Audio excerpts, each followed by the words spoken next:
All right, guys, let's move on to pair number 9. I think we're on pair number 9. Let's see. 1, 2, 3, 4, 5, 6, 7, 8. That's an empty box. Pair number 9. And the pair I think Andre Tomas has been waiting for the longest, buddy. Sorry, but they chose the bottom box. They were originally in the top box, and they ended up choosing the bottom box. This here is a pair I put together this year out of sheer necessity.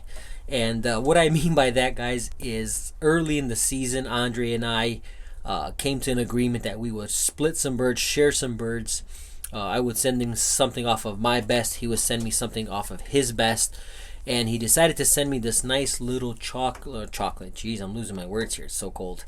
Nice little slate hen. And when I got the bird and I realized the quality that the bird actually had, all the features I sort of like. Again, I don't handle birds, but what I do like to feel when I do handle a pigeon is a soft feather. This bird was silky smooth. I mean, just silky smooth.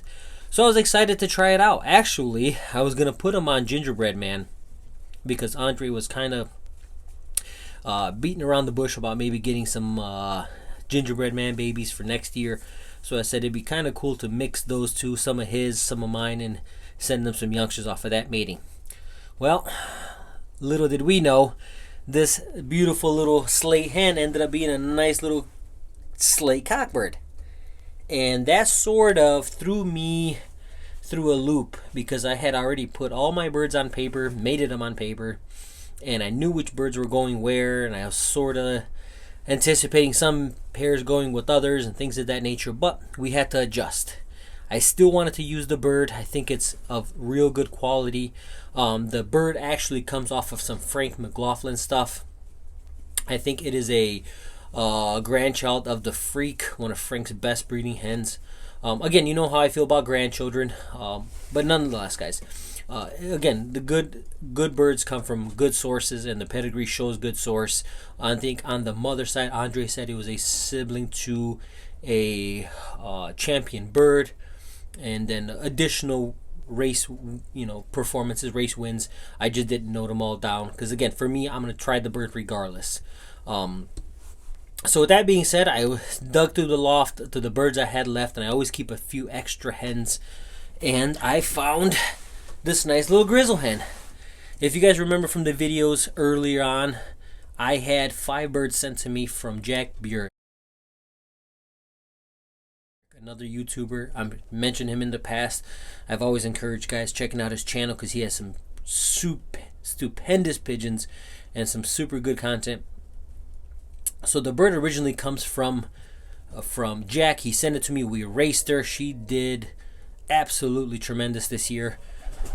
On the big classic race, we sent out 400 birds, and we only got 24 birds on the day. A good 2/3 of the club didn't receive a single day bird. I ended up getting 2. She was my second day bird from that race. Just phenomenal results. Throughout the season, she did fairly well as well.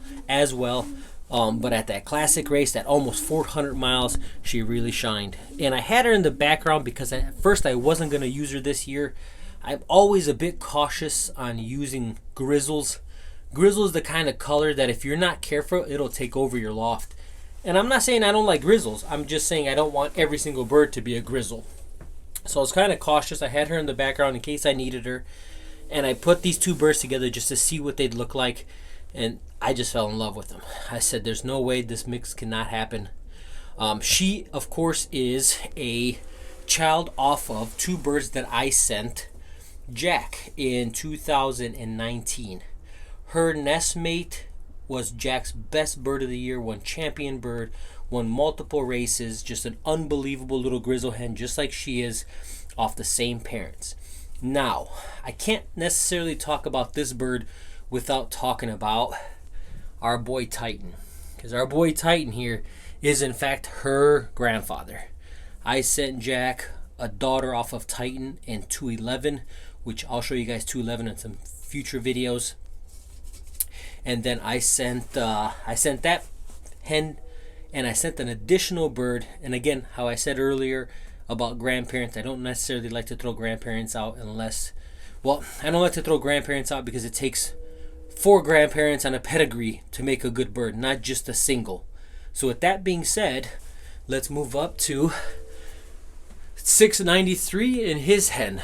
693.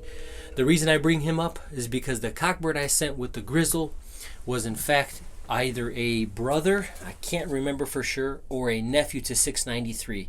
My 100-mile race winner and my first drop to 50. I sent that pair because they were both 100-mile winners and they both scored at the 400. The grizzle hen, the daughter off of Titan, ended up being my only bird home on that smash race. I sent 6 birds and she's the only one that came in. She did come a bit late. Again, it was a smash race. I didn't expect much, but she was literally the only bird that made it back from that single race.